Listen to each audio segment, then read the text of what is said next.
ವೀಕ್ಷಕರೇ, ತಮ್ಮದೇ ಪಕ್ಷದವರು ಮಾಡಿದ ಆಘಾತದಿಂದ JDS ಮತ್ತು BJP ವಿಪಕ್ಷಗಳು ಈ ಬಾರಿ ಭಾಳ ದೊಡ್ಡ ನಷ್ಟವನ್ನು ಕಾಣ್ತಾ ಇದ್ದಾವೆ.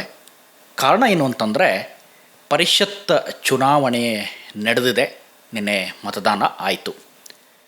JDS BJP ಎಲ್ಲರೂ ಕೂಡ ಅಂದ್ಕೊಂಡಿದ್ದರು ನಮ್ಮ ಮತಗಳು ನಮಗೇ ಸಿಕ್ಕಿಬಿಡುತ್ತೆ, ಅಡ್ಡ ಮತದಾನಗಳಿಗೆ ಅಷ್ಟೊಂದು ಆದ್ಯತೆ ಇಲ್ಲ, ಒಂದೆರಡು ವೋಟ್ಗಳು ಆದರೆ ಆಗಬಹುದು ಅನ್ನುವ ನಿರೀಕ್ಷೆಯಲ್ಲಿ JDS BJP ಇದ್ದವು. ಆದರೆ DK ಶಿವಕುಮಾರ್ ಅವರ ಚಮತ್ಕಾರವೋ ಅಥವಾ ಚುನಾವಣಾ ಚಾಣಕ್ಯತೆಯೋ ಗೊತ್ತಿಲ್ಲ, ವಿಪಕ್ಷದ 11 ವೋಟುಗಳು ಕಾಂಗ್ರೆಸ್ಸಿಗೆ ಬಿದ್ದಿದ್ದಾವೆ. ಬಲಾಬಲವನ್ನು ನೋಡಿದ್ರೆ ಕಾಂಗ್ರೆಸ್ 5 ಸ್ಥಾನಗಳಲ್ಲಿ ಗೆದ್ದು ಬೀಗಿದೆ. ಮೊದಲೇ ಅವರು ಫಸ್ಟಿಗೆ 4 ಅಭ್ಯರ್ಥಿಗಳನ್ನು ಘೋಷಣೆ ಮಾಡಿದರು, ಕೊನೆಯದಾಗಿ ವಿನಯ್ ಕಾರ್ತಿಕ್ ಅವರನ್ನು ಘೋಷಣೆ ಮಾಡಿಸಿದರು DK ಶಿವಕುಮಾರ್ ಅವರು. 5ನೇ ಅಭ್ಯರ್ಥಿ ಕೂಡ ಗೆದ್ದಿದ್ದಾರೆ. ನಿರೀಕ್ಷೆಯಂತೆ BJPಯ 2 ಕ್ಯಾಂಡಿಡೇಟ್ಗಳು ಗೆದ್ದಿದ್ದಾರೆ. ಆದರೆ BJPಯ ನಿರೀಕ್ಷೆಯಂತೆ ಗೆದ್ದರೂ ಕೂಡ BJPಗೆ ಒಂದು ರೀತಿಯ ಆಘಾತವೇ ಸರಿ. ಇದು ಕಾರಣ ಏನು ಅಂತಂದರೆ, ಗೊಂದಲ ಸ್ವಲ್ಪ ಇದೆ. ಯಾವ ಪಕ್ಷದ ಯಾವ ವ್ಯಕ್ತಿಯ ವೋಟ್ಗಳೆಲ್ಲ ಬಿದ್ದಿದ್ದಾವೆ ಅನ್ನೋದ್ರ ಬಗ್ಗೆ ಇನ್ನೂ ಹುಡುಕಾಟದಲ್ಲಿ ಆ 2 ಪಕ್ಷಗಳು ತೊಡಗಿದ್ದಾವೆ. ಆದರೆ 11 ವೋಟ್ಗಳಲ್ಲಿ 7 ಜನ BJPಯವರು ಅಡ್ಡ ಮತದಾನ ಮಾಡಿರ್ಬೋದು ಅನ್ನುವ ಶಂಕೆ ಇದೆ.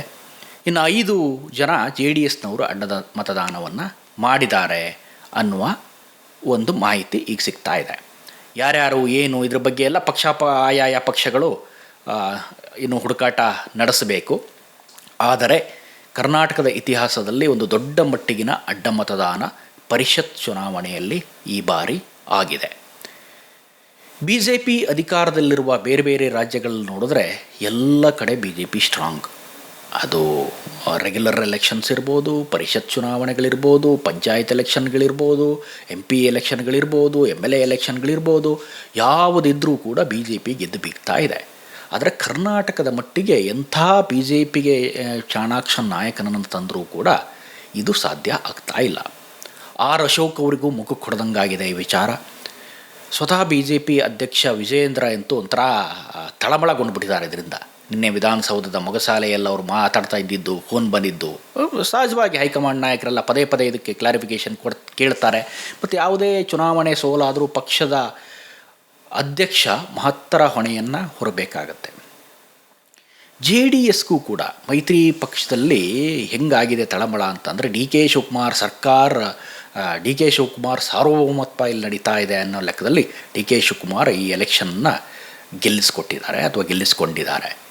BK ಹರಿಪ್ರಸಾದ್ ಸಾರಸ್ಯ ಸ್ವತಃ ಅವರು ಕೂಡ ಪರಿಷತ್ ಚುನಾವಣೆಗೆ ನಿಂತಿರೋದ್ರಿಂದ ಸೊ ಈ 1-2 ಅಭ್ಯರ್ಥಿಗಳಂತೂ ST ಸೋಮಶೇಖರ್ ಮತ್ತು ಶಿವರಾಮ್ ಹೆಬ್ಬಾರ್ ಈ ಒಂದು ಹಂತಕ್ಕೆ BJPಲಿದ್ದು, ಆ ನಂತರ ಮತ್ತೆ ಈಗ ಒಂದು ಕಾಲನ್ನು ಆಚೆಯಿಂದನೂ ಹೊರಗಿಟ್ಟು ಮೊನ್ನೆ ಬಿಡದಿ ಬಳಿಯ ರೆಸಾರ್ಟಲ್ಲೂ ಕೂಡ ಕಾಣಿಸ್ಕೊಂಡಿದ್ರು ಮತದಾನ ಆಗೋದಕ್ಕಿಂತ ಮೊದಲೇ. ಯಾಕಂದರೆ ಶಿವಕುಮಾರ್ ಅವರು ಎಲ್ಲ ತಮ್ಮ ಪಕ್ಷದ ಎಲ್ಲ ಶಾಸಕರನ್ನು ಕೂಡ ಹಾಕ್ಬಿಟ್ಟಿದ್ರು ಎಲ್ಲಿ, ಬಿಡದಿ ಬಳಿಯ ರೆಸಾರ್ಟ್ನಲ್ಲಿ.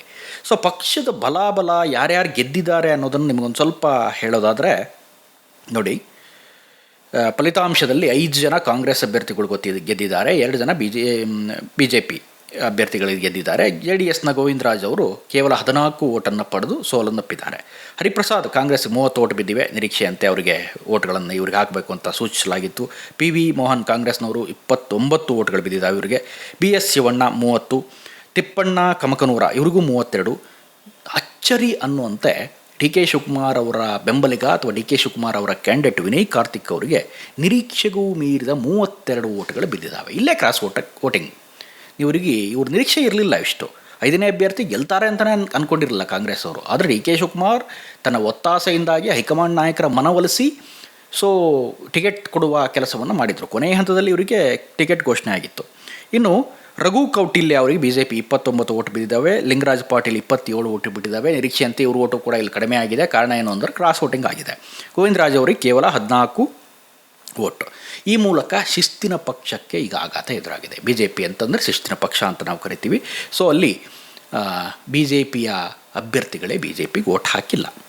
ಇನ್ನು ಚಲಾವಣೆಯಾದ ಒಟ್ಟು ಮತಗಳನ್ನು ನೋಡಿದರೆ 222 ಮತಗಳು ಚಲಾವಣೆ ಆಗಿದ್ದಾವೆ. ಅಸಿಂಧುಗೊಂಡಿದೆ ಒಂದು ಮತ, ಅದು ಯಾರೋ ತಪ್ಪು ಹೆಸರು ಏನೋ ಹಾಕಿದಾರಂತೆ.